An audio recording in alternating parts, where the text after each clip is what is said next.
ప్రభువైన యేసు నామములో చేరి వచ్చిన మీకు వందనాలు సమర్పిస్తున్నా.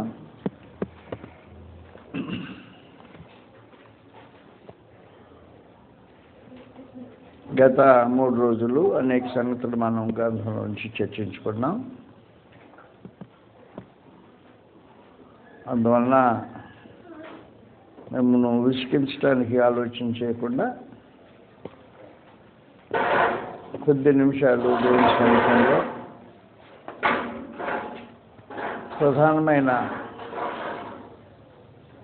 భావాన్ని గుర్తించడానికి ప్రయత్నం చేద్దాం. లూకాసు సువార్త 9వ అధ్యాయంలో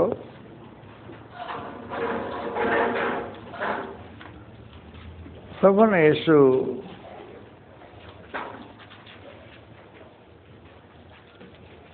ఆయన వెంబడింపకూడదు వాటిని గురించి సంగతి తెలియజేస్తాడు. 23వ వచనం నుండి మరి అందరితో ఇట్లా నేను నన్ను వెంబడింపగోరిన ఎడల తన్ను తాను ఉపేక్షించుకొని ప్రతిదినము తన సిలువను ఎత్తుకొని నన్ను వెంబడింపవలను.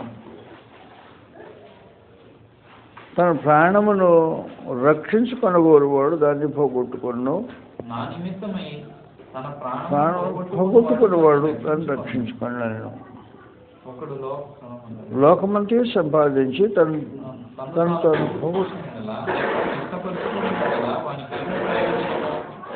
నన్ను గూర్చియు నా మాటలను గూర్చియు సిగ్గుపడువాడెవడో వాని గూర్చి మనుష్య కుమారుడు తనకును తన తండ్రికిని పరిశుద్ధ దూతలకును కలిగి ఉన్న మహిమతో వచ్చినప్పుడు సిగ్గుపడును. ఇక్కడ నిలిచి ఉన్న వారిలో కొందరు దేవుని రాజ్యమును చూచు వరకు మరణము రుచి చూడరని నేను మీతో నిశ్చయముగా చెప్పుచున్నానని. చూడండి 28వ వచనం చూడండి. ప్రత్యేకించి నన్ను గూర్చి నా మాటలను గూర్చి సిగ్గుపడవాడెవడో.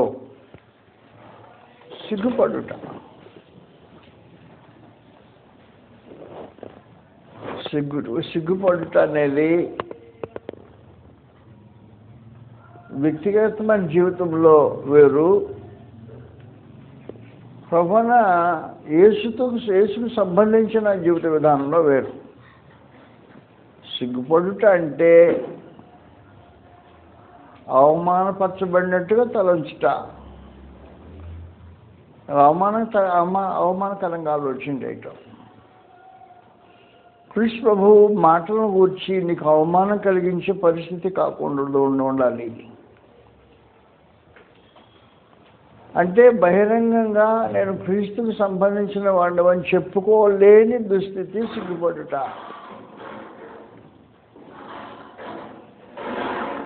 క్రీస్తు ప్రభు మాటలను బట్టి సిగ్గుపడుట భయంకరమైన పరిస్థితి. క్రీస్తుకు చెందిన వారమని చెప్పుకోవడానికి సిగ్గుపడుట.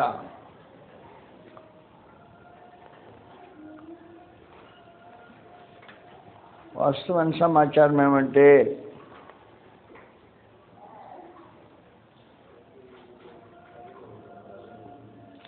గొప్పవాళ్ళ గురించి మా వాళ్ళని చెప్పుకోవటము సులభం.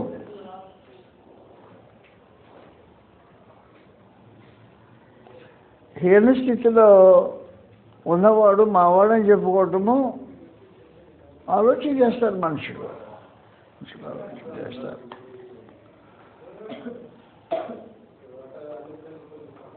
ఆయనండి ఆ కలెక్టర్ గారు ఆయనకేం బంధుతో చెప్పండి ఏమని ఆయనకి టికెట్ సంపాదించాడంటే ట్రైన్లో బిజీగా ఉంటే కొద్ది రోజుల్లో నేను టికెట్ సంపాదించానండి. ఎలా సంపాదించవలసిన మా కలెక్టర్ గారు నాకు బాగా కావాల్సిన వాళ్ళు.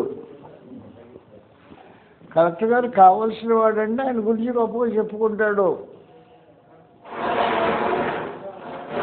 కానీ తనవాడు హీన స్థితిలో ఉంటే తన వాళ్ళని గొప్ప చెప్పుకోవడానికి అవకాశం ఉంటుంది. మానవ జాతీయ ఆలోచన. కాబట్టి క్రీస్తు ప్రభు నీకు ఎలా కనిపించాడు అన్నమాట. ఒక కలెక్టర్ లాగా కనిపించట్లా. ఎలా కనిపిస్తున్నాడు? ఒక కురూపిగా కనిపిస్తున్నాడు. ఆయన మావాడు అని చెప్పుకోవడానికి అనేక మంది క్రీస్తు జీవించిన దినాల్లో ఆ శిలువ అనుభవం ఆయన జీవించిన దినాల్లో కూడా అనేక మంది బహిరంగంగా చెప్పుకోవడానికి సిగ్గుపడుతుండేవాళ్ళు. ఆయన సహోదరులు సైతం అలా సిగ్గుపడినట్టు కనిపిస్తుంది గ్రంథంలో. యోహాను సువార్త 7వ అధ్యాయం మనం అనేకసార్లు చదువుకున్నట్టు గ్రంథంలో తెలియజేసిన సమాచారం. సిగ్గుపడుట. యోహాను సువార్త 7వ అధ్యాయంలో తన సొంత సహోదరులు ఆయన బహిరంగ ఒప్పుకోలేని పరిస్థితి. 7వ అధ్యాయం మొదటి నుంచి చదువుతాం. అటు తర్వాత యూదులు ఆయన చంపబోతున్నప్పుడు యేసు యోదయలో సంచరించనొల్లక గలిలయలో సంచరించుండెను. యూదుల పర్ణశాలల పండుగ సమీపించిన గనుక ఆయన సహోదరులు ఆయనను చూచి, నీవు చేయుచున్న క్రియలు నీ శిష్యులను చూచినట్లు ఈ స్థలము విడిచి యోదయకు వెళ్ళుము. బహిరంగమున అంగీకరింపబడగోరు వాడెవడను తన పని రహస్యమును జరిగింపడు. నీవు ఈ కార్యములు చేయుచున్న ఎడల నిన్ను నీవే లోకమునకు కనబరుచుకొనుమని చెప్పిరి. ఆయన సహోదరులైనను ఆయన విశ్వాసముంచలేదు. వాస్తవానికి సహోదరులు ఆయన ఎంగిలిపోలు తాగిన వాళ్ళు, ఆయన తల్లి గర్భంలో నుంచి పుట్టిన వాళ్ళు. సహోదరులు అయినా అంగీకరించలేదు. ఏమంటే ప్రభువుని యేసుని చంపాలని మత నాయకులు ఆలోచన చేస్తున్నారు. ఇంటోళ్ళకి అది పెద్ద మంచి న్యూస్గా కనపడలా. కనపరుచుతున్నామంటే ఆయన్ని అంగీకరిస్తారు, కానీ ఆయన్నే చంపాలని ఆలోచన చేసినప్పుడు గౌరవంగా ఫీల్ కాదు. ఆయన నామమును బట్టి వీళ్ళకి గౌరవం కలిగినట్టు ఆయన ఉంటే వీళ్ళకి గౌరవం కలిగిన పరిస్థితి కాదు, కాబట్టి వెళ్ళిపోయాను అనేసి బహిరంగ కనపడడం ఆలోచన చేసిన వాళ్ళు ఎవరు రహస్యం చేయక్కర్లేదు. మా ఇంట్లో ఉండక్కర్లా, నువ్వు యోదయదేశానికి వెళ్ళిపో. అంగీకరించలా, సిగ్గుపడుతున్నారు. ప్రభువుని యేసు వాళ్ళతో ఉంటే, వాళ్ళ ఇంట్లో ఉంటే, వాళ్ళతో కలిసి ఉంటే సిగ్గు కలిగిన పరిస్థితి. ఎందుకంటే ఆయన చంపటానికి ఆలోచన చేస్తున్నారు, నేరస్తులని నిందబెడుతున్నారు కాబట్టి, చెడ్డవాడని తలంచుతున్నారు కాబట్టి సహోదరులైనా అంగీకరించలేదు. సిగ్గుపడ్డ అల్వార్ ప్రభువుని యేసు నన్ను గూర్చి, నా మాటలను గూర్చి, ప్రభువుని యేసు మాటలను గూర్చి సిగ్గుపడుతున్నవాడు, ప్రభువుని యేసును గూర్చి వ్యక్తిగతమైన జీవితాన్ని గురించి సిగ్గుపడేవాడు. ప్రభువుని యేసు సిగ్గుపడే కార్యములు ఏం చేయడు. వాస్తవానికి పాపం చేయని వాడు, నిర్దోషి, నిష్కల్మషుడు, పాపంలో చెరపలో ప్రత్యేకంగా ఉన్నవాడు. నీకు సిగ్గు తెచ్చే కార్యములు ఏం చేయడు. సిగ్గు తెచ్చే కార్యములు ఎలాంటివి అంటే అపవిత్రమైన కార్యములు. సిగ్గు తెచ్చే కార్యములు అదే కుటుంబానికి సిగ్గు తెచ్చేవాళ్ళు, అపవిత్రమైన కార్యాలు చేస్తే కుటుంబానికి సిగ్గు తెచ్చేవాళ్ళు. కాబట్టి ప్రభువుని యేసు అలాంటి సిగ్గు తెచ్చే కార్యక్రమాలు ఏం చేయడం. కానీ ఆయన సహోదరులు సైతము వెళ్ళిపోయావు యోదయదేశానికి వెళ్ళి అక్కడ ప్రతి చేసేది వాళ్ళు చూపించుకోయా, మా దగ్గర అక్కర్లేదు అని అన్నాడు. అంటే సిగ్గుపడుతున్నారు అన్నమాట ప్రభువుని యేసుతో ఉండటానికి. అందువల్ల ప్రభువుని యేసు అన్నాడు, ఏం చెప్పాడంటే మహిమలో ప్రత్యక్షమవుతాడంట ఆయన. ఎవరి మహిమతో జాగ్రత్తగా చదువుతాం. 26వ వచనంలో, నన్ను గూర్చి, నా మాటలను గూర్చి సిగ్గుపడివాడెవడో వాణిని గూర్చి మనిషి కుమారుడు తనకును తన తండ్రికిని పరిశుద్ధ దూతకును కలిగిన మహిమతో. మూడు రకాలైన సంగతులు చెప్పాడు. తనకు కలిగిన మహిమ, తన తండ్రికి కలిగిన మహిమ, తన దూతలకు కలిగిన మహిమ అంతటితో కూడా వస్తాడు అన్నాడు. మహాప్రభావంతో వస్తాడు. మహాప్రభావంతో ప్రభువుని యేసు ప్రత్యక్షమైన రోజున ఎంత ఘనతో దేవునికి కలిగిన మహిమ, తనకు కలిగిన మహిమ, తన దూతలకు కలిగిన మహిమ అంతటితో కూడా వచ్చేటప్పుడు నిన్ను గురించి సిగ్గుపడతాడు అంటే నువ్వెవడవో నాకు తెలియదు, నీకు నాకు సంబంధాలు లేవు అని చెప్తాడు. అది విశేషమైన సమాచారం. నీకు నాకు సంబంధాలు లేవు, అతనికి నాకు సంబంధాలు లేవు అన్నాడు అనుకో, ఆయన మహిమలో కనపడినప్పుడు నీకు ఆయనకి సంబంధం లేదు అన్నాడంటే అది ఎంత సిగ్గుసేటైన పరిస్థితో వాస్తవానికి. కాబట్టి ప్రభువుని యేసును ఒప్పుకోవటం అని ఒక విశేషమైన సమాచారం. ఆయన నామం గురించి, ఆయన మాటల గురించి మనుషులు సిగ్గుపడకూడదు. సిగ్గుపడిన వాళ్ళు తెలియదని చెప్తుంటారు. మత్తయి సువార్తలో 10వ అధ్యాయం, మత్తయి సువార్త 10వ అధ్యాయం 32వ వచనంలో ఇలా రాబడి ఉంది, మనుషులు ఎదుట నన్ను ఒప్పుకునేవాడెవడో. మనుషులు ఎదుట ఒప్పుకోవటం అంటే ఏంటి? ఆయన నాకు తెలుసు, ప్రభువుని యేసు నాకు తెలుసు, నేను ఆయన శిష్యుడిని అని చెప్పుకునేది ఆయనకు ఒప్పుకోవటం ఒక విశేషమైన సంగతి. ఆయన ఎవరై ఉన్నారో ఆయన ఒప్పుకోవటం ఒక విశేషమైన సంగతి. ప్రభువుని శిష్యుడు అని చెప్పుకుంటే గౌరవం ఉండే పరిస్థితి కాదనుకో. మనుషులు కొంతమంది ఏం చేస్తుంటారంటే గౌరవమైన పరిస్థితి, ప్రభువుని శిష్యుడు అని చెప్పుకుంటే గౌరవమైన పరిస్థితి, స్థలం కాదు ఇది, పరిస్థితి కాదన్నప్పుడు ఎరగనట్టు మేరకుండా ఊరుకుంటారు. తను ప్రభువుని యేసు యొక్క శిష్యులు అని చెప్పుకోవడానికి కూడా సిగ్గుపడే మనుషులు, దానికి పర్యవసానంగా వచ్చే ఫలితాన్ని గురించి సిగ్గుపడే మనుషులు, ప్రభువుని యేసుని గురించి సిగ్గుపడే పరిస్థితి అనేది జీవితం. ప్రభువుని యేసుని ఒప్పుకుంటే లాభం ఉండదేమో, ఒప్పుకోలేని మనుషులు. ప్రభువుని యేసుని ఒప్పుకుంటే లాభం ఉండదు. ఆయన మాటలు ఒప్పుకుంటే గౌరవం ఉండదు మనుషుల మధ్యలో. ఆయన ఆలోచన కలిగిన వాడు నష్టపోతున్నాడు, జీవితంలో నష్టపోతున్నాడు. ఎలా నష్టపోతున్నాడంటే క్రీస్తు ప్రభువు తన మహిమతో, తన తండ్రి మహిమతో, తన దూతల మహిమతో, సమస్త మహిమతో ప్రత్యక్షం అవుతాడు. వచ్చినప్పుడు నిన్ను ఎరుగలని చెప్తే నీకు అసలు స్థితే లేదు వాస్తవానికి. ఆ రోజు నేను గుర్తించి నాకు ఫలానాడు నాకు తెలుసును అని ప్రభువుని ఒప్పుకోగలిగితే అది అద్భుతమైన సమాచారం. అందువల్ల ప్రభువుని యేసు మాటలను బట్టి నువ్వు సిగ్గుపడుతున్నావా? అయితే ఆయన కూడా నిన్ను కూడా సిగ్గుపడతాడు. ఎప్పుడు సిగ్గుపడతాడంటే మహిమలో సిగ్గుపడతాడు. తన దూతలతో మహిమలో ప్రత్యక్షమైన రోజున సిగ్గుపడే ఒక విశేషమైన కార్యక్రమం. సిగ్గుపడతాడు అంటే నాకు అతను తెలియదు అంటాడు. తెలియకపోతే పరిస్థితి ఏంటి? తెలియదంటే పరిస్థితి ఏంటి? అందువల్ల ప్రభువుని యేసును ఒప్పుకునే ఒక మహత్తరమైన అవకాశం నేడు మానవ జాతికి అనుగ్రహించబడింది. ఆయన చెప్పేసి అక్కడ.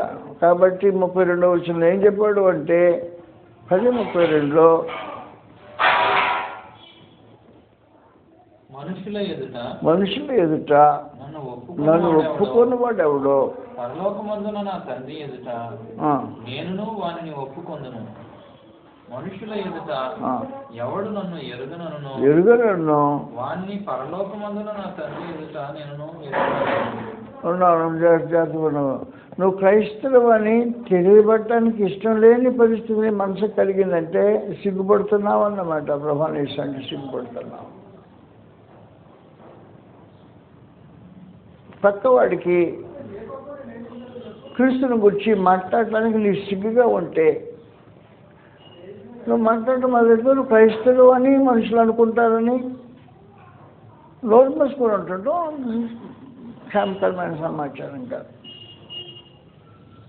నువ్వు క్రైస్తవు అని, క్రీస్తు నామమున ముందు విశ్వాసం ఉంచుతున్నానని, ఆయన ఎందుకు అభిమానం కలిగిన వాడిని, విశ్వాసం కలిగిన వాడిని చెప్పడానికి ప్రభువైన యేసును గురించిన సమాచారం ప్రక్కన వాడికి అందించడంలో సిగ్గుపడే మనుషులు.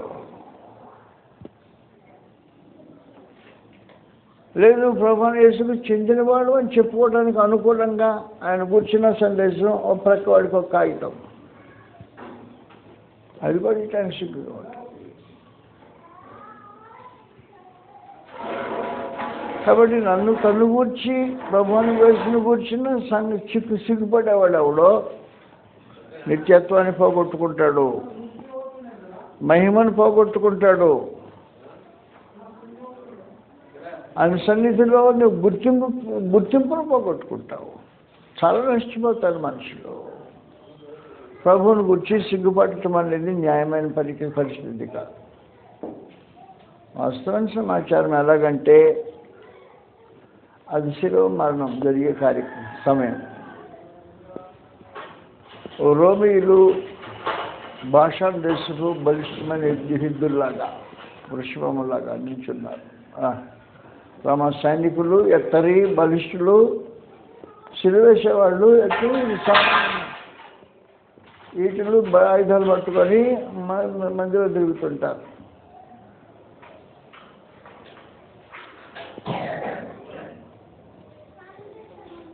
గురి ప్రదేశస్తులు కుక్కల్లాగా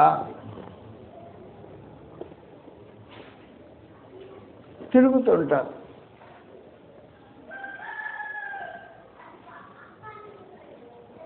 యోధా జనము క్రీస్తులకు వ్యతిరేకంగా తిరుగుతూ ఉంటారు. అందరూ శత్రువులే.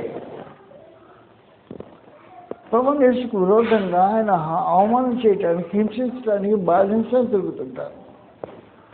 ఆ రోజుల్లో ఎవరు క్రీస్తు ప్రభుని యేసుని దేవుని కుమారుడిని క్రీస్తుని ఒప్పుకోవడానికి ముందుకు వచ్చే అర్థం ఏంటన్నమాట, అటువంటి మీ బంధువా, మీకు సొంతడా, మీ రక్షకుడా, మీ ప్రభువా అనే పరిస్థితి, దుస్థితి. ఆ రోజున బహిరంగంగా ఒప్పుకోవటం అనే ఒక విశేషమైన కార్యక్రమం గురించి మాట్లాడాడు. ప్రభువైన యేసు నన్ను గురించి ఒప్పుకోలేవాడు ఎవడో. ఒప్పుకోలేకపోవడానికి కారణం ఏమంటే అతను గొప్పవాడు కాదు. ఒప్పుకోవటానికి గొప్పవాడికి ఒప్పుకునేవాళ్ళం. కాబట్టి ప్రభువైన యేసు గొప్పతనంగా కనిపించిన సమయంలో ఒప్పుకోలేని పరిస్థితుల్లో అనేక మందికి. అలా కాకుండా మామూలుగా కూడా ఏదో సమాజంలో ఆయన్ను ఒప్పుకుంటే వెళ్ళవేస్తామని చట్టం ఏర్పాటు చేస్తే పెట్టడం జరిగింది. యోహాను సువార్తలో 9వ అధ్యాయం ఇలా రాబడింది. కాబట్టి ప్రభువైన యేసును ఒప్పుకుంటా అనే ఒక విశేషమైన సంగతి యోహాను సువార్త 9వ అధ్యాయంలో 20 వచ్చిన చెప్తాను, దయచేసి క్షమించండి. 9వ అధ్యాయం ఈ సమాచారం రాబడింది.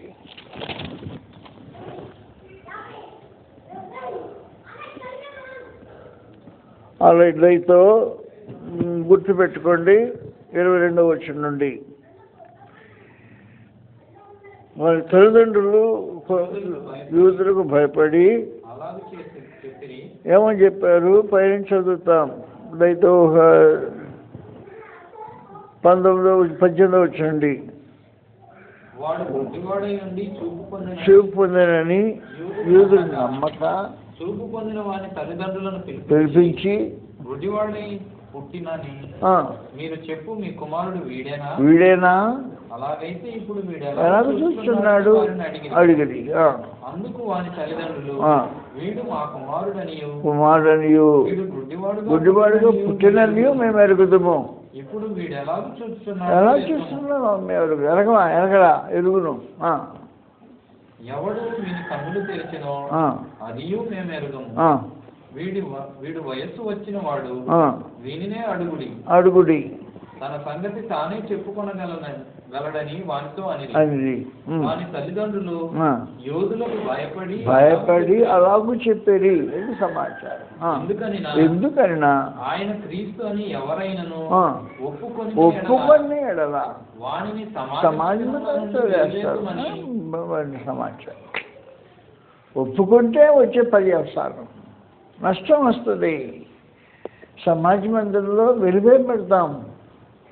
కొంతమందికి ఆర్థికమైన నష్టాలు ఉంటాయి ఒప్పుకుంటే, కొంతమందికి సమాజపరమైన అవమానాలు ఉంటాయి ఒప్పుకుంటే.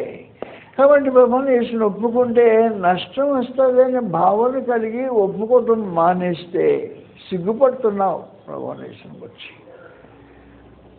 ఆయనంటే నీకు సిగ్గు కలుగుతుంది. సిగ్గు కలిగించే పనులు ప్రభువుని యేసు ఏం చేయలేదు. ప్రభువుని యేసు ఏం చేయలేదు.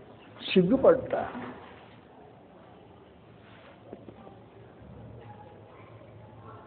దేవుడు సిగ్గుపడని జీవిత విధానం మనకు కావాల్సిన అవసరం ఉంది. క్రీస్తు ప్రభువు కానీ దేవుడు కానీ మన విషయంలో సిగ్గుపడని వాడి పరిస్థితి కావాలి. అంటే వాస్తవానికి సిగ్గుపడకుండా ఉండటానికి ఇది యోగ్యత చాలా ప్రాముఖ్యంగా అవసరమైంటుంది. నీ విషయంలో దేవుడు సిగ్గుపడుతున్నాడా? లేకపోతే క్రీస్తు ప్రభు సిగ్గుపడుతున్నాడా? ఏమనిసి ఎందుకు సిగ్గుపడుతున్నాడు? నువ్వు ఆయన అంటే సిగ్గుపడుతుంటే నీ విషయంలో ఆయన సిగ్గుపడికి ఏం చేస్తాడు అన్నాడు. నువ్వు ఆయనంటే సిగ్గుపడుతుంటివి. ఆయన ఒప్పుకోవడానికి నీకు ధైర్యం చాలకపోయా, ఇష్టం లేకపోయా, అవమానం కలిగితేనే భయం కలిగి ఉంటే ఒప్పుకోలేకపోతుంటివి. ఈ రోజున అనేక మంది క్రీస్తు ప్రభువును బహిరంగంగా ఒప్పుకోలేని, ఆయన మాటల్ని బహిరంగంగా తెలియచేయలేని దుస్థితిలో ఉన్నవాళ్ళు. అలా లేదనుకో, నువ్వు ఎవరికైనా పక్కనడికి క్రీస్తు ప్రభువుని గురించి చెప్పడం అనేది అవసరమైన సమాచారం. ఆయన గురించి ముచ్చటించడం, ఆయన గుణాశయం తెలియజేయటం, వారు రక్షించబడటానికి అవసరమైన సందేశం అనిపించటం, నోటితో ఆయన గురించి చెప్పడం అనేది అవసరమైంది. కాబట్టి నోటితో ఒప్పుకోవటం అనే ఒక విశేషమైన కార్యక్రమం ఉంది. ఒప్పుకునే వాళ్ళు ఆయన గురించిన ప్రశంస మాట్లాడుతుంటారు. వాస్తవానికి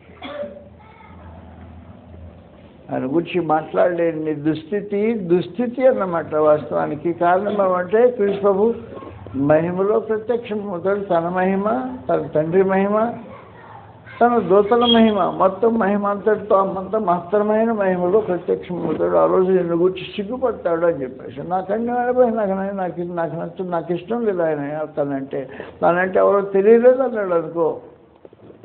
తను ఎవరో తెలియలేదంటే కాళ్ళు చేతులు పెట్టేసి బయటికి నెట్టేస్తారని సమాచారం. అగ్నిలోనికి నెట్టేస్తుంటారు. అందువలన దయతో నా మనవి ఆలకించండి. ప్రభువుని గురించి సిగ్గుపడద్దు. నువ్వు సిగ్గుపడకపోతే ఆయన గురించిన సమాచారం మనుషులకు ప్రక్కన వాళ్ళకి తెలియచేయటం అనేది అవసరమైన సంగతి.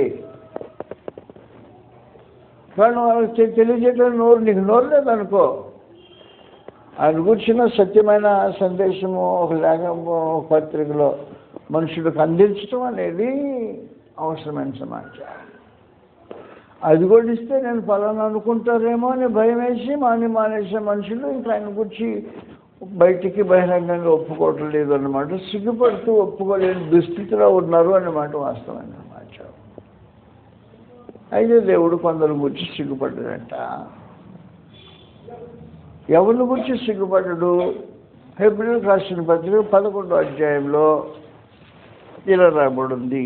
నువ్వు దేవుడు సిగ్గుపడినక్కలేని రూపంగా జీవితం జీవించడం అనేది ఒక అవసరమైన సమాచారం. హెబ్రీయులకు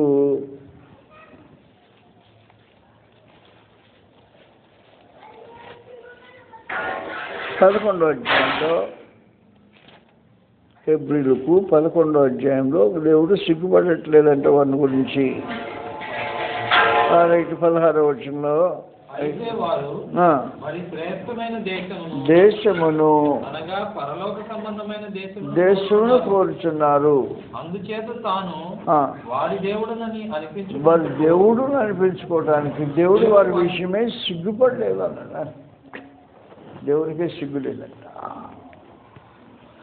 ఏమని ఎందుకు సిగ్గు లేదు? నీ దేవుడు అనిపించుకోవడానికి సిగ్గు లేదు. నేను ఫలానా దేవుడిని అని చెప్పుకోవడానికి ఆయన గౌరవంగా ఆలోచన చేస్తాడు. పర్వాలేదు, దేవుడు నీ దేవుడు అని చెప్పుకోవడానికి గౌరవంగా ఆలోచన చేస్తాడు. ఎవరి దేవుడని ఆలోచించి ఎవరని దేవుడు అని చెప్పుకోవడానికి గౌరవంగా ఆలోచన చేస్తాడు.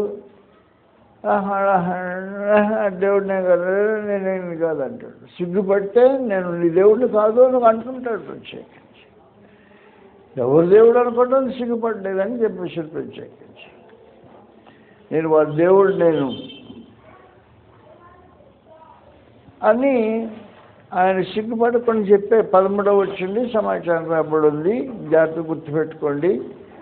దేవుడు ఎవరిని గురించి తమ దేవుడని చెప్పడానికి సిగ్గుపడకుండా ఉంటాడో 13వ వచ్చిన నుండి 11వ అధ్యాయం 13వ వచ్చిన వీరందరూ ఆ వాగ్దాన ఫలము అనుభవింపకపోయినను దూరం నుండి చూచి వందనము చేసి తమ భూమి మీద యాత్రికులము పరదేశంలో ఉండమని ఒప్పుకొని విశ్వాసం గల మృతిమందరి ఆ రాగు చెప్పువారు తమ స్వదేశంలో వెలుగుచున్నామని విశుద్ధపరుచుతున్నారు కారా. వారు ఏ దేశం నుండి వచ్చారో ఆ దేశంలో గుళ్ళకు వీలు కలుగు. వారు మరి శ్రేష్టమైన దేశం అనగా పరలోక సంబంధం దేశంలో కోరుచున్నారు కనుక దేవుడు వారి దేవుడు అని చెప్పుకోవడానికి సిగ్గుపడలే. క్రీస్తు ప్రభు పడకుండా ఉండాలి, దేవుడు సిగ్గుపడకుండా ఉండాలి. ఈ విషయంలో దేవుడు కొన్ని విషయంలో సిగ్గుపడకుండా ఉండాలి. దేవుడు క్రీస్తు ప్రభుతో పాటు ఆయన దూతలతో పాటు ప్రత్యక్షం అవుతారు. ప్రత్యక్షమైనప్పుడు క్రీస్తు ప్రభుని కోసం నీ గురించి సిగ్గుపడకుండా ఉండాలి. 2 దేవుడు కూడా నీ విషయమే సిగ్గుపడకుండా ఉండాలి. దేవుడు సిగ్గుపడినా క్రీస్తు సిగ్గుపడినా నీకు మా జనంతో పాలు ఉండదు. కాబట్టి నువ్వు క్రీస్తు నీ విషయం సిగ్గుపడకుండా ఉండాలి. సిగ్గుపడకుండా ఉండాలంటే ఆయన బహిరంగంగా ఒప్పుకోగలగాలి. బహిరంగంగా ఒప్పుకోగలగాలంటే ఎలాగంటే నేను ఆయన శిష్యుడిని అని చెప్పుకోవటానికి ధైర్యం ఉండాలి నీకు. ఒప్పుకోవాలంటే భగవాన్ యేసు నేను బహిరంగ ఒప్పుకోవాలంటే నేను ఆయన శిష్యుడిని అని చెప్పుకునే ధైర్యం, శిష్యుడు అని చెప్పుకునే ధైర్యము జీవితంలో కనిపించే ఒక విశేషమైన సమాచారం. కాబట్టి యోహాను సువార్తలో మరొకసారి ఈ సంగతి ఆలోచన చేద్దాం. 9వ అధ్యాయంలోనే యోహాను 9వ అధ్యాయంలో ప్రభువుని యేసుకు శిష్యుడని చెప్పుకొని ఒక మహత్తరమైన ఆధిక్యత కొత్త కుర్రాడికి అనుగ్రహించబడింది. కావాలంటే మీరు కూడా శిష్యుడు కావాలని కోరుకుంటున్నారా ఏమి అని అడిగే స్థితిలోనికి వచ్చేసాడు కుర్రాడు యవనస్తుడు. చదువుతాం.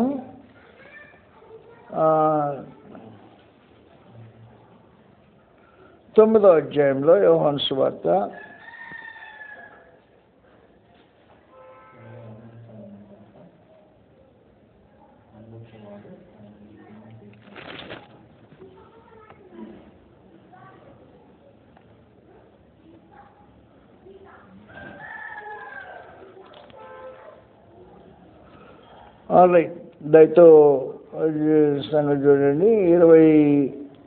27వ వచనం నుండి చదువుతాం. 9వ అధ్యాయం 27వ వచనం నుండి యోహాను సువార్తలో. ఇందాక మీతో చెప్పి తిని మీరు వినకపోతే మీరెందుకు మరల వినగోర్చున్నారు? మీరును ఆయన శిష్యులు అంటే నేను కూడా ఆయన శిష్యుని అని కోరుచున్నారా ఏమి అని వారు అడిగారు. అందుకు వారు, ఆ, నీవే వాని శిష్యుడు, నువ్వే వాని శిష్యుడు. మేము మోషే శిష్యులము. దేవుడు మోషేతో మాట్లాడనని ఎరుగుదుము ఆ, గాని వీడెక్కడ నుండి వచ్చినో ఎరుగమని చెప్పి ఆ, వానిని దూషించిరి. ఆ, అందుకు ఆ మనుషుడు, ఆ. ఆయన ఎక్కడ నుండి వచ్చినో మీరు ఎరగకపోవుట ఆశ్చర్యమే. ఆ, ఆయనను ఆయన నక్కను తెచ్చాడు. ఆ, దేవుడు పాపుల మనవి ఆలకింపడని ఎరుగుదుము. ఆ. ఎవడైనను వాస్తవమైన సమాచారం ఏమంటే ఇతడు తన ప్రభావం వేసిన నేను శిష్యుడు, మీరు కూడా శిష్యుడిగా ఉండడానికి కోరుతున్నారంటే నేను శిష్యుడు అయి ఉన్నాను అని సమాచారం తెలియజేశాడు. 28 వచ్చిందో నేను ప్రభావం వేసే శిష్యుడిని, నేను సిగ్గుపడిన ఆయనంటే నాకు సిగ్గే ఉండేది. ఆయన శిష్యుడిగా ఉండడానికి సిగ్గులేని వాడిని నేను, శిష్యుడిగా ఉంటాను. కాబట్టి సిగ్గులేని మనుషులు శిష్యులుగా ఉండడానికి ఇష్టపడతారు. క్రీస్తు ప్రభువుని సిగ్గులేని వాళ్ళు అని శిష్యులుగా ఉండడానికి ఇష్టపడతారు. క్రీస్తు ప్రభు శిష్యులుగా ఉండటం అంటే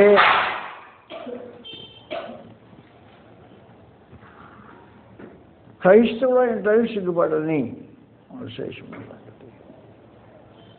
క్రైస్తవులు అంటానికి సిగ్గుపడని. అందువలన సిగ్గుపడని జీవితం. క్రీస్తు ప్రభు శిష్యుడిగా ఉండడానికి ఎవరికి సిగ్గు లేకుండా ఉంటుందో ప్రభువుని యేసు వారిని మహిమలో తన మహిమలో ప్రత్యక్షమైనప్పుడు నా శిష్యుడు ఒప్పుకుంటాడు, అంగీకరించబడతారు, సముఖం చేపడుతుంటారు, ఆయన సన్నిధిలో నివసించడానికి అనుమతి పొందుతుంటారు. ఎవరినైతే ఆయన అంగీకరించడో కాళ్ళు చేతులు కట్టి బయటపడేయండి, మనం కాదు అని చెప్పారు. కాబట్టి ప్రభువు యేసుకు శిష్యుడిగా ఉండడానికి నీకు సిగ్గుగా ఉందా? సిగ్గుగా ఉందా? సువార్తకు లోబడిన వాళ్ళకి క్రీస్తు ప్రభు శిష్యుడు అంటే సిగ్గుగా ఉంటుంది. ఉన్నవాళ్ళు సువార్తకు లోబడరు. సువార్తకు లోబడిన ఎవరైనా సరే ఆయన నామం ఆయన శిష్యులుగా ఉండడానికి సిగ్గుగా ఉండి నీ శిష్యులుగా ఉండు. సువార్తకు లోబడితే క్రైస్తవులు అవుతారు. క్రైస్తవులు శిష్యులు క్రైస్తవులు అనబడతారు. ఇలాంటి కార్యక్రమం జరుగుతున్నది. సువార్తకు లోబడిన వాళ్ళు సిగ్గుపడకుండా క్రీస్తు ప్రభువును ఒప్పుకునేవాళ్ళు, సువార్తకు లోబడిన వాళ్ళు. సువార్తకు లోబడిన తర్వాత నీ జీవితము శిష్యుడిగా జీవించడం వల్ల ఒక విశేషమైన సంగతి నీ అనుభవంలో చెప్పాలి. నేను శిష్యుడిని. ఎలా శిష్యుడిని అంటే నేను గతంలో గుడ్డివాడిని, ఇప్పుడు చూస్తున్నా శిష్యుడిని. నేను గతంలో పాపిని, ఇప్పుడు నీతిమంతుడిని, శిష్యుడిని అనే సమాచారం జీవిత అనుభవం చూపించే ఒక విశేషమైన సంగతి సిగ్గుపడిన జీవిత అనుభవాలు. త్వరలో పాపంలో జీవించిన మాట వాస్తవం. ఇప్పుడు నేను నీతిమంతుడిని, నీ పాపంలో జీవించేవాడిని కాదు, క్రీస్తు యొక్క శిష్యుడిని అని చెప్పే ఒక మహత్తరమైన అనుభవం మానవ జాతికి అనిపించబడుతుంది. సిగ్గుపడని. సువార్తకు లోబడ్డావు, సిగ్గుపడలేదు. నీతిలో జీవిస్తున్నావు, సిగ్గుపడలేదు. కాబట్టి ప్రభువు యేసు నీ గురించి సిగ్గుపడడు, మహిమతో వచ్చినప్పుడు సిగ్గుపడడు అని విశేషమైన సంగతి చెప్పాడు. రెండవది దేవుడు సిగ్గుపడని, ఆ రోజున దేవుడు కూడా సిగ్గుపడని ఒక విశేషమైన కార్యక్రమం. నువ్వంటే నీకు దేవుడు అయినా సంతని ఇష్టపడుతుంటాడు. దేవుడు ఎవరికి దేవుడు అంటే అనేక మందికి దేవుడు అనుకుంటాడు, సిగ్గుపడతాడు దేవుడు. నీకు నేను దేవుడు నచ్చించి నీలాంటి వాడికి నేను దేవుడు అంటే నీ క్యారెక్టర్ లేని వాడికి నేను దేవుడు అంటే అర్థం ఏంటి? దేవుడిని కలిగి ఉన్నవాడు ఇలాంటి క్యారెక్టర్ లేని వాడేనా అని అనుకుంటాడు. దేవుడు ఇష్టపడ్డు వాస్తవం.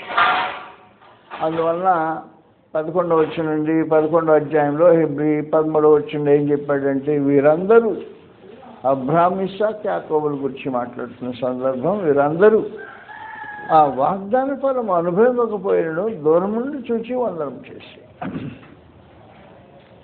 తాము భూమి మీద యాత్రికులము పరదేశం అనుకొని ఒప్పుకొని, ఈ జీవితము యాత్రికుల జీవితం లాంటిది, పరదేశ జీవితం లాంటి ఉంటే ఆ జీవన శైలి దేవుని విశ్వాసం ఇచ్చిన వాడు దేవుని ఒప్పుకొని దేవుడిని దేవుడు అయితే నీ జీవన శైలి మారిపోతుందని చెప్పాడు. దేవుడు యెహోవాయే దేవుడికి దేవుడు అయితే నీ జీవన శైలి మారిపోతుంది. జీవన శైలి ఎలాగుంటుందంటే యాత్రికుడిగా పరదేశం. మనం యాత్రకు పోయి ఇచ్చాం, నెల్లూరు పోయాము, యాత్ర చేసి వచ్చేసాం. యాత్రికులు అక్కడ ఉండలా, వచ్చేసాం ఆటోమేటిక్గా. ఎప్పుడెప్పుడు తిరిగి వీళ్ళు ఇంటికి వస్తామనే ఆలోచనతో యాత్రికులు వెళ్ళి వచ్చేసారు కార్యక్రమం. అలాగనే ఈ భూమి మీద యాత్రికుడిగా కానీ ఎప్పుడెప్పుడు తిరిగి ఇంటికి వస్తామనే భావన కలిగి ఇంటి తల్లి ఎప్పుడు చేరేదా తేజ గృహం, ఎప్పుడు చేరేదా నా నివాసం, దేవుడే నా కోసం ఇచ్చిన ఆ వాసస్థలంలో ఎప్పుడు వెళ్తాను అనేది యాత్రికుల యొక్క జీవనశైలి.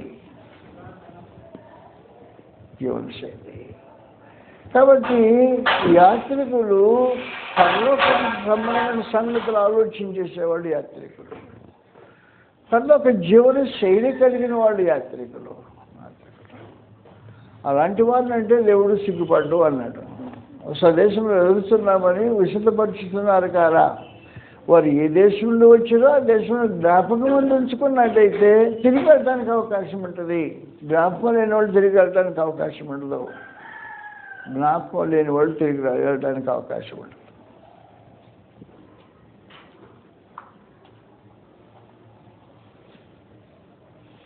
మళ్ళీ చెప్తున్నా పాత కథే.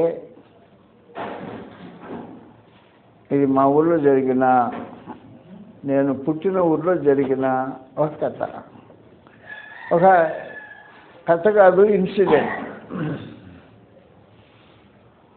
అమ్మ నాన్న టీచర్సు ఊళ్ళో టీచర్ పని చేస్తూ అక్కడ ఉన్నారు. మధ్యాహ్నం పూట భోజనానికి చిన్న కొడుకుని అక్క చేతికి అప్పగించి ఇంటికి పంపిస్తున్నాడు. భోజనం పెట్టి పంపమని.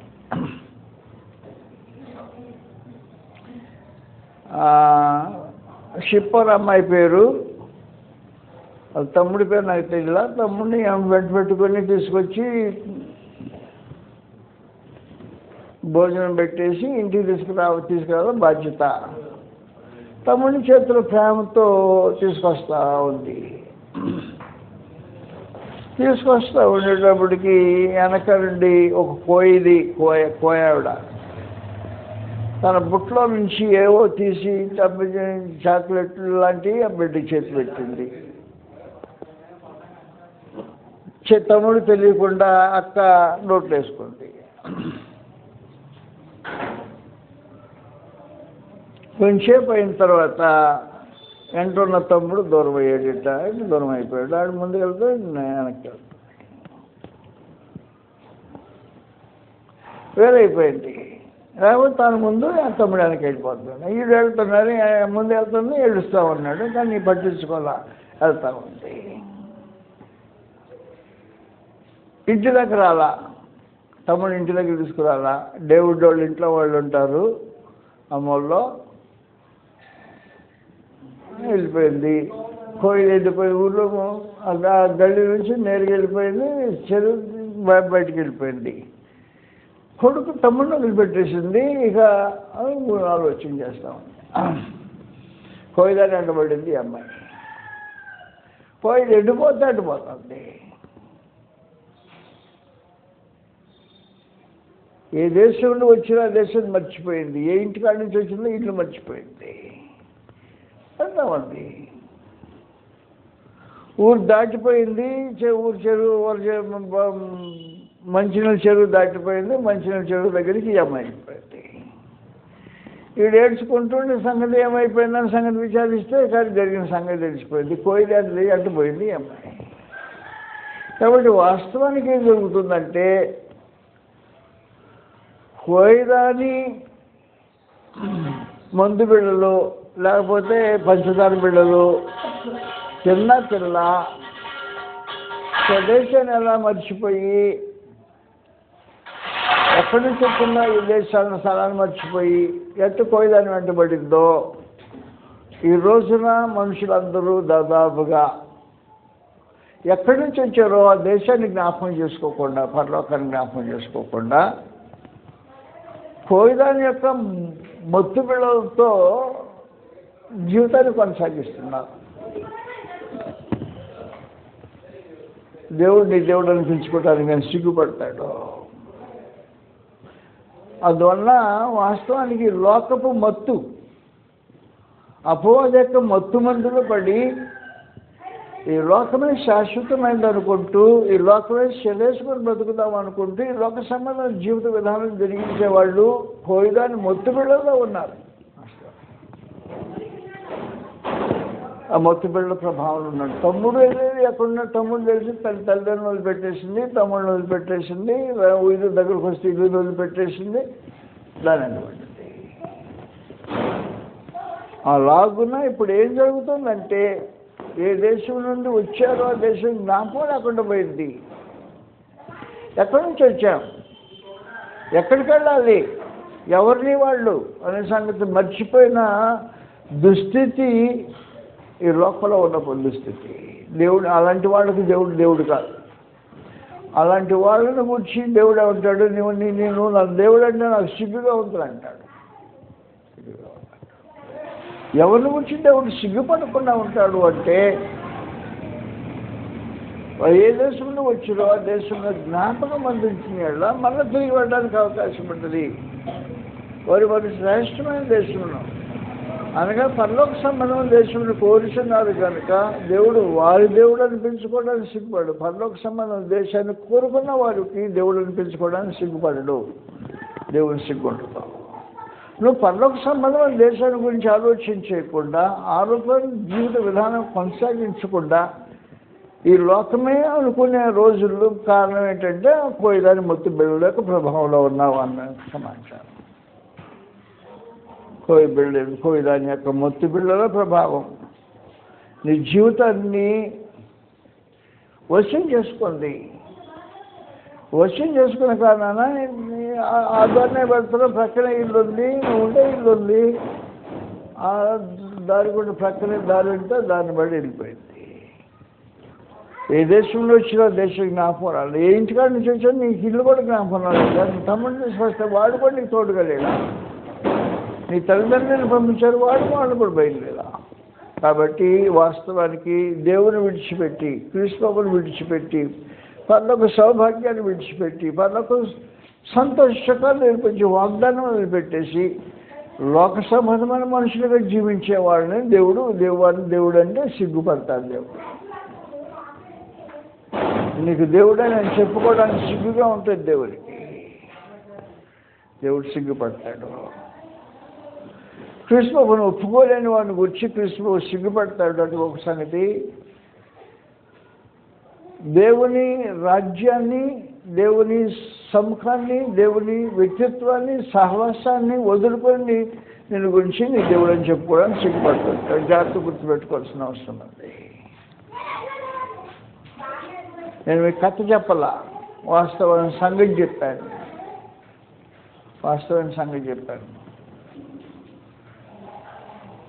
కోయిదాన్ని బుట్టలో తీసి ఇచ్చిన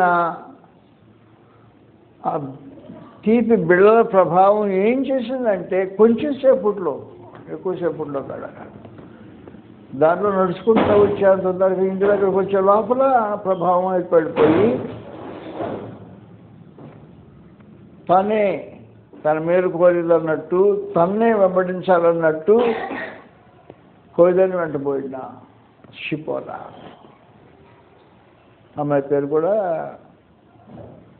పేరుతో చెప్పాను దానికి పరిస్థితి. ఆ షిపోరా నీవే కావచ్చు. ఒక మాయలో పడి అపవాది యొక్క మొత్తు బిళ్ళల ప్రభావంలో ఉండి లోకమే ప్రధానము, లోక విధానమే రైటు, ఇదే శాశ్వతమైనది స్వాస్థ్యము అనే భావంతో నీ జీవితాన్ని కంకణం చేసుకున్న రోజున దేవుని మర్చిన లోకం మర్చిన నీవు, దేవుని ఇంటిని మర్చిన నీవు, దేవుని పిల్లల సహవాసాన్ని మర్చిన నీవు, లోకమే ప్రధానమైన ఆలోచన చేస్తే నీవు మొత్తం బిళ్ళ ప్రభావంలో ఉన్నావు.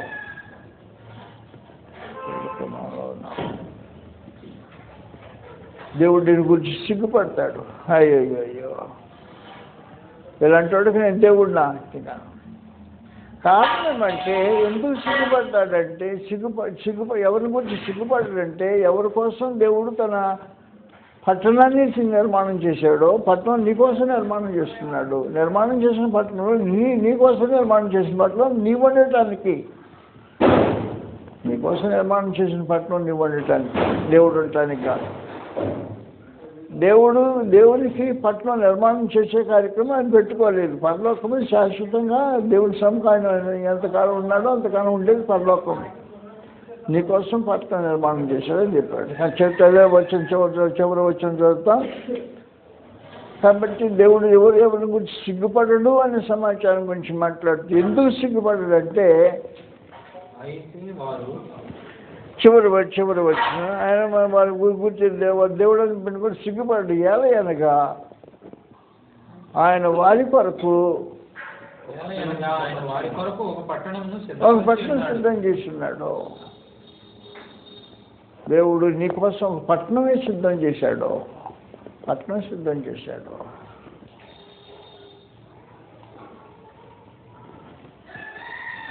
పరలోకపు పట్టణం. ప్రకటన గ్రంథంలో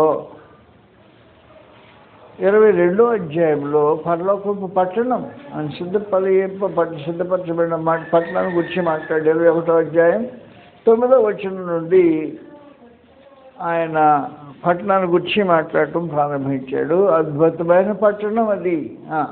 అంతటా కడపటి 7 తెగుళ్లతో నిండిన 7 పాత్రలను పట్టుకొని ఉన్న 7 దేవదూతలలో వచ్చి ఇటు రమ్ము పెళ్లి కుమార్తెను అదిగో పట్టణం అనగా గొర్రెపిల్ల యొక్క భార్యను చెప్పి ఆత్మవశుడనై ఉన్న నన్ను ఎత్తైన గొప్ప పర్వతం మీదకి కొనిపోయి యెరూషలేము అను పరిశుద్ధ పట్టణము తన దేవుని మహిమ గలదై పరలోకమందున దేవుని యొద్ద నుండి దిగి వచ్చి ఆ పట్టణాన్ని చూపించేశాడు. నీ కోసం పట్టణం కట్టానని చెప్పాడు. ఈ పట్టణం యొక్క వర్ణన గురించి మనం ఇప్పుడు మాట్లాడబోట్లేదు. మీకు సంగతి తెలిస్తే మిమ్మల్ని విసిగించకుండా 2 సంగతులు చెప్పారు ఈ రోజున. మొదటి సంగతి ఏమంటే క్రీస్తు ప్రభువు సిగ్గుపడతాడు. 2 దేవుడు సిగ్గుపడతాడు. క్రీస్తు ప్రభు ఎవరిని గురించి సిగ్గుపడతాడు? ఎవరు ఆయన గురించి సిగ్గుపడతారో వారిని గురించి సిగ్గుపడతాడు. క్రీస్తు ప్రభు శిష్యుడిగా ఉండడానికి సిగ్గుగా ఉండకూడదు. సువార్తకు లోబడటానికి నువ్వు సిగ్గుపడకూడదు. ఆ తర్వాత శిష్యుడిగా జీవించడానికి సిగ్గుపడకూడదు. సిగ్గుపడితే మహిమలో నీ విషయమే సిగ్గుపడతాడు. దాంతో ఏం జరుగుతుందంటే ఎప్పుడైతే ప్రభువుని యేసు తన మహిమ, తన తండ్రి మహిమ, తన దూతలతో ఉన్న మహత్తరమైన మహిమలో ప్రత్యక్షమవుతాడో ఆ రోజున మహార్భాటంగా భయంకరమైన పరిస్థితులు ఉంటాయి. ఆశ్చర్యమైన పరిస్థితులు ఉంటాయి. ఆశ్చర్యమైన పరిస్థితుల్లో తన వారిని గౌరవించి ఘనపరిచే ప్రత్యేకమైన కార్యక్రమం జరిగిస్తాడు. తన వారిని మహిమపరిచి ఘనపరిచే కార్యక్రమం కొరకు ప్రభువుని యేసు దిగి వచ్చినప్పుడు ఆయన మహిమలో ఆయన నీ గురించి ఒప్పుకోవటం అనేది అవసరమైన సంగతి. వాడు కూడా నా శిష్యుడే, నా వాడు అని చెప్పుకోవటానికి ప్రభువుని యేసు సిద్ధపడతాడు. కానీ నువ్వేం చేస్తుంటావు? సిగ్గుపడతావు కాబట్టి నేను గురించి ఆయన సిగ్గుపడాల్సిన అవసరం వస్తుంది. నువ్వు సిగ్గుపడే ప్రభువుని యేసు నీ గురించి సిగ్గుపడే పరిస్థితిలో ఉన్నావో లేవో, అసలు జీవన శైలి ఎలా కొనసాగుతుందో ఆలోచన చేయటం అనేది చాలా ప్రాముఖ్యమైన సమాచారం ఉంది. ప్రభువుని యేసు నీ గురించి సిగ్గుపడితే నువ్వు సిగ్గుపడ్డావు కాదు, సిగ్గుపడ్డాడు ఆయన. ముందు నువ్వు, ఆ తర్వాత ఆయన సిగ్గుపడుతుంటాడు. రెండవది, నువ్వు జీవించే జీవన శైలి చాలా ప్రాముఖ్యమైనది. ఎలా జీవిస్తున్నావు? అబ్రహాము, ఇస్సాకు, యాకోబులు జీవించిన విధానాన్ని గురించి గ్రంథం మాట్లాడి వారు భూమి మీద యాత్రికులు పరదేశులను ఒప్పుకొని విశ్వాసం గలవారు మృతి పొంది ఇలాగూ చెప్పు వాళ్ళు తమ స్వదేశాన్ని ఎదుగుతున్నారు. కాబట్టి నీ గురించి దేవుడు సిగ్గుపడకుండా ఉండాలంటే నువ్వు పరలోక సంబంధం వాటి వెతుకుతూ ఉండాలి, భూ సంబంధం వాటి మీద మనసు పెట్టకండి అని చెప్పేసి. కాబట్టి పరలోక సంబంధం వెతుకుతుండాలి, దాని గురించి నువ్వు ప్రయాసపడుతుండాలి, వెతుకుతుండాలి, ప్రయాసపడుతుండాలి. భూశైలిని నివాస శైలిని వదులుకోవాలి, పరలోక సంబంధమైన జీవన విధానాన్ని అనుసరిస్తూ ఉండాలి. అలాంటి వాడి కోసం దేవుడు ఒక పట్టణం నిర్మాణం చేశాడు. దేవుడు నిర్మాణం చేసిన పట్టణం నువ్వు స్వతంత్రించుకోవడానికి తగినట్టుగా బ్రతకపోతే దేవుడు నీ గురించి సిగ్గుపడుతుంటాడు. ఎవరు పరలోక పట్టణాన్ని స్వతంత్రించుకునే రూపంలో జీవితం కొనసాగిస్తుంటారో వారి విషయంలో దేవుడు సిగ్గుపడడు అని చెప్పేసి. వీరందరూ వాగ్దాన ఫలం అనుభవించబడిన దూరంగా చూసి వందనం చేసి తమ భూమి యాత్రను పరిరక్షణ ఒప్పుకొని విశ్వాసం కలవాలని మృతి పొంది ఎలాగూ చెప్పువారు తమ స్వదేశమును వెలుగుచున్నామని విశదపరుచుతున్నారు కదా. మీ స్వదేశం అది.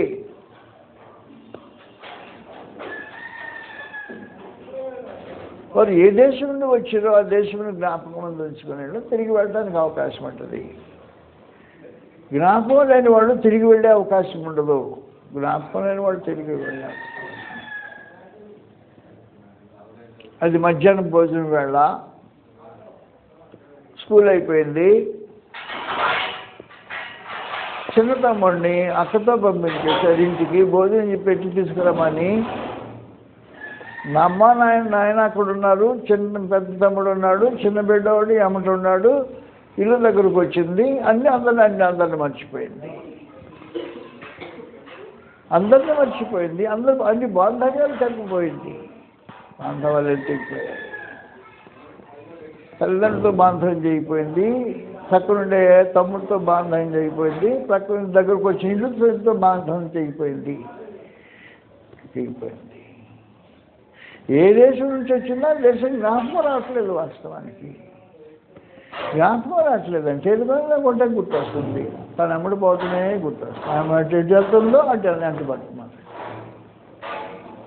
అలాగున నువ్వేం చేస్తున్నావంటే అపవాది యొక్క మొత్తి బిళ్ళల ప్రభావంలో ఉన్నావు.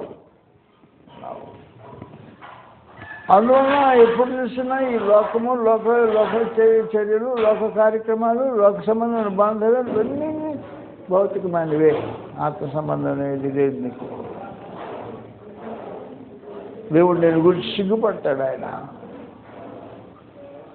నీ దేవుడు అనిపించుకోవడానిక నేను సిగ్గుపడుతుంటాడు. ఎవరు దేవుడు అని సిగ్గుపడ్డంటే ఎవరి కోసమైన పట్టణం నిర్మాణం చేశాడో ఆయన కోసం అని సిగ్గుపడ్డాడు. ఆత్మ సంబంధంగా జాగ్రత్త మనుషులు ఆలోచించాల్సిన అవసరం ఉంది. దేవుడిని ఈ విషయమే సిగ్గుపడకుండా ఉండటానికి నీవు ఆయన విషయంలో జాగరూకులై జీవితం వహించవలసిన చాలా ప్రాముఖ్యంగా అవసరమైంది. సిగ్గుపడుట. నీవు సిగ్గుపడితే నీ విషయమే సిగ్గుపడతాడు. నువ్వు దేవుని విధానంలో కార్యముల విషయంలో నువ్వు సిగ్గుపడితే దేవుడు నీ విషయమే సిగ్గుపడుతుంటాడు. నీకు ఆయన సముఖంలో తావు ఉండదు. వాస్తవాన్ని దేవుడు సిగ్గుపడితే నీకు ఆయన సముఖంలో తావు ఉండటానికి వీలు ఉండదు. అలాగ దయతో ఆలోచించామని సిగ్గుపడినక్కర్లే నీ పనివాడిగా అని గ్రంథం తెలియజేస్తుంది. సిగ్గుపడినక్కర్లేని పనివారి గురించి కూడా ఈ సమాచారం గ్రంథంగా తెలియజేస్తుంది. 2 తిమోతి పత్రికలో 2వ అధ్యాయం 15వ వచనంలో దేవుని ఎదుట యోగ్యునిగా సిగ్గుపడనక్కర్లేని పనివాడిగాను సత్యవాక్యం సరిగా విభజించవాడిగా నీవే దేవునికి కనపరుచుకోవటం ఒక విశేషమైన సంగతి. సిగ్గుపడనక్కర్లేని పనివాడు. ఇది పనివారికి సంబంధించిన కార్యక్రమం. మొదటిది సువార్తకు లోబడిన వారికి సంబంధించింది. రెండవది సువార్తకు విధేయులైన తర్వాత జీవన శైలిలో మార్పు కలిగిన వారికి సంబంధించింది. మూడవది సువార్తికులకు సంబంధించింది. పని వాళ్ళకు సంబంధించింది. కాబట్టి దేవుని ఎదుట యోగ్యుని కాదు, సిగ్గుపడినక్కర్లేని పనివాడు. సత్యవాక్యం సరిగా విభజించవాలి. వాక్యాన్ని సరిగా విభజించలేదనుకో సిగ్గుపడాల్సిన అవసరం వస్తుంది ఈ పనివాడు. సిగ్గుపడుట. కాబట్టి సిగ్గుపడక్కర్లేని పని వాళ్ళుగా బ్రతకాలి అంటే సత్యవాక్యాన్ని సరిగ్గా కరెక్ట్గా ఉన్నది ఉన్నట్టుగా పరమదేవుడు ఎలాగ ఉద్దేశించాడో ఉద్దేశించిన ఉద్దేశాన్ని ఉద్దేశించినట్టుగా తెలియజేయటం అని సిగ్గుపడినక్కర్లేని పని వారికి సంబంధించిన కార్యక్రమం. సత్యవాక్యాన్ని సరిగా విభజించుట అనే విశేషమైన కార్యక్రమం. వాస్తవ సమాచారం ఏమంటే సత్యవాక్యాన్ని విభజించటంలో పొరపాట్లు జరుగుతుంటాయి. రైల్వే స్టేషన్లో రాత్రిపూట మనం కూర్చున్నాం. అక్కడ ఒక పాప దగ్గరకు వచ్చి కూర్చుని ఆ అమ్మ గ్రంథాన్ని ఎలాగ అర్థం చేసుకుందో చెప్తుంటే నాకు పొరపాటుగా అర్థం చేసుకునే బిడ్డ అనిపించింది. సత్యవాక్యాన్ని సరిగా విభజించే పరిస్థితి కాదు. ఎవరో దొంగతి మార్గం తిప్పి చూపించాడంటే కాబట్టి ఆ మార్గం తిప్పి చూపించిన మార్గంలో బిడ్డ ఆలోచన చేస్తాం. సత్యవాక్యాన్ని సరిగా విభజించే పరిస్థితి కాకుండా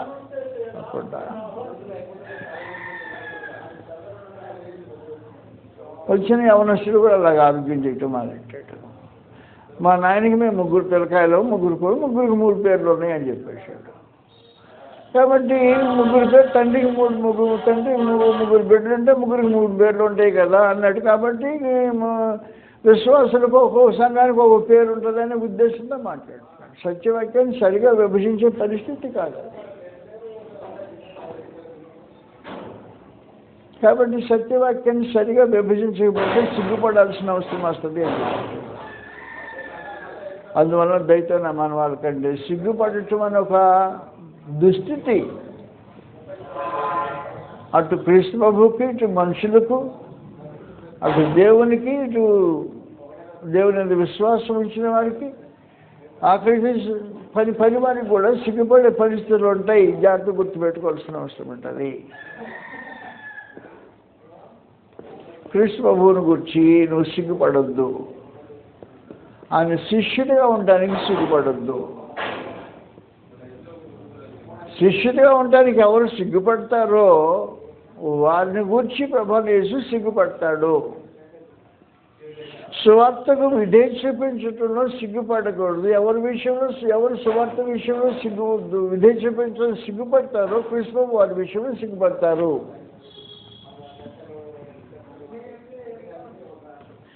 నీవు సువార్తకు విధేయత చూపించిన తర్వాత జీవన శైలిలో పరలోక సంబంధిగా బ్రతకటం అవసరం. పరలోక సంబంధంగా బ్రతకకుండా భూసంబంధిగా బ్రతికితే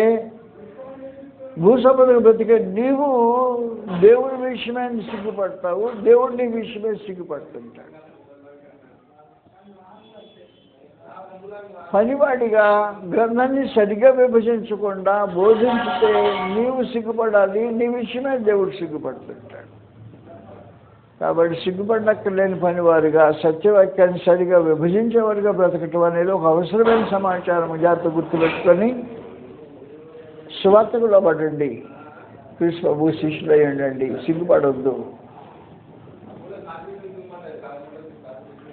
ఆయన్ని బహిరంగ ఒప్పుకోవడానికి, ఆయన శిష్యులుగా బ్రతకటానికి వెనుకాడొద్దు. లోబడి శిష్యులుగా బ్రతకండి. ప్రభావం వేసి మీ గురించి సిగ్గుపడడు. సో అంతే లోబడిన తర్వాత పరలోక సంబంధమైన వ్యక్తిగా బ్రతకండి, భూ సంబంధమైన వ్యక్తిగా బ్రతకొద్దు. పరలోక సంబంధమైన వ్యక్తిగా బ్రతికే నీకోసం దేవుడు ఒక పట్టణం నిర్మాణం చేస్తున్నాడు. కాబట్టి నీ గురించి ఆయన సిగ్గుపడడు. పట్టణం నీ కోసం నిర్మాణం సిగ్గుపడడు. కానీ పరలోక సంబంధం జీవితం జీవించకపోతే నీవు సిగ్గుపడాల్సిన అవసరం వస్తే నీ విషయమే దేవుడు సిగ్గుపడుతుంటాడు. ఈ సంగతి జాగ్రత్త గుర్తుపెట్టుకొని జీవితంలో అడుగులు వేసేటప్పుడు నిత్యత్వాన్ని అనుభవించటానికి, పరలోక దేవుని సముఖంలో బ్రతకటానికి, శాశ్వతమైన జీవాన్ని స్వత్వం తెలుసుకోవటానికి, యుగ యుగములు పరలోక దేవుని సముఖంలో బిడ్డలుగా శాశ్వత జీవం అనుభవించడానికి తగినట్టుగా బ్రతకాలని ప్రభు యేసుక్రీస్తు వారి తరపున మనం చేసి ముగిస్తున్నాను. నమస్కారం.